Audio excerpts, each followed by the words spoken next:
Women's March on Versailles.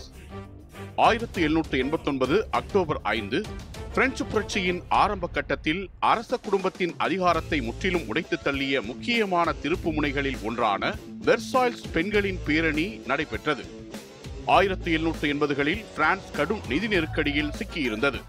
நீண்டகால போர்கள், அமெரிக்க சுதந்திர போருக்கு அளித்த உதவி போன்றவை காரணமாக அரசின் பொருளாதாரம் வீழ்ச்சியடைந்தது.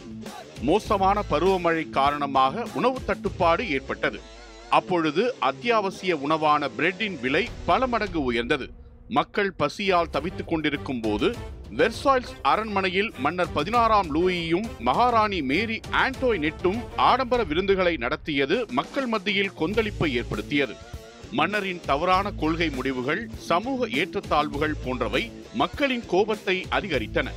1789 ஜூலையில் பாஸ்டில் கோட்டை மீதான புரட்சியாளர்களின் தாக்குதலை தொடர்ந்து அரசுக்கும் தேசிய சபைக்கும் இடையில் பதற்றம் அதிகரித்தது. இந்த சூழலில் 1789 அக்டோபர் 5 அன்று பாரிஸ் நகரில் உள்ள சந்தைகளில் ரொட்டி கிடைக்காததால் கோபமடைந்த சந்தை பெண்கள் ஒரு பெண்ணின் முரசு ஒலியுடன் அணி திரளத் தொடங்கினர். ஆயிரக்கணக்கான பெண்கள் பாரிஸ் நகரின் சந்தைகளில் கூடி ரொட்டி கேட்டு ஆர்ப்பாட்டம் செய்தனர். அவர்கள் கையில் வாள்கள், கம்பிகள், துப்பாக்கிகள் போன்ற ஆயுதங்களுடன் சுமார் 25 கிலோமீட்டர் தூரத்தில் இருந்த வெர்சாய்ல்ஸ் அரண்மனை நோக்கி பேரணியாக சென்றனர். புரட்சிகர குழுக்கள், தேசிய காவல் படை வீரர்கள் போன்றவர்களும் அந்த பேரணியில் இணைந்தனர். ஆயிரக்கணக்கில் திரண்ட கூட்டம் ஆயுதங்களுக்காக நகரின் ஆயுத கிடங்குகளை சூறையாடியது. இதனால் அந்த பெண்கள் பேரணி வலிமை மிக்க ஓர் ஆயுதப்படைக்கு நிகராக மாறியது. மக்களுக்கு ரொட்டி வேண்டும், மன்னர் பாரிஸுக்கு திரும்ப வேண்டும் என்ற கோரிக்கைகளை வலியுறுத்தி முழக்கமிட்டபடி சென்ற கூட்டம் அரண்மனைக்குள் புகுந்தது. அங்கு காவலர்களுடன் ஏற்பட்ட மோதலில் வன்முறை வெடித்தது. இறுதியில் மன்னர் 16ஆம் லூயி, அவரது மனைவி மகாராணி மேரி ஆண்டோனேட் மற்றும் அவர்களின் குழந்தைகள் வெர்சாய்ல்ஸ் அரண்மனையிலிருந்து பாரிஸுக்கு கொண்டு செல்லப்பட்டனர்.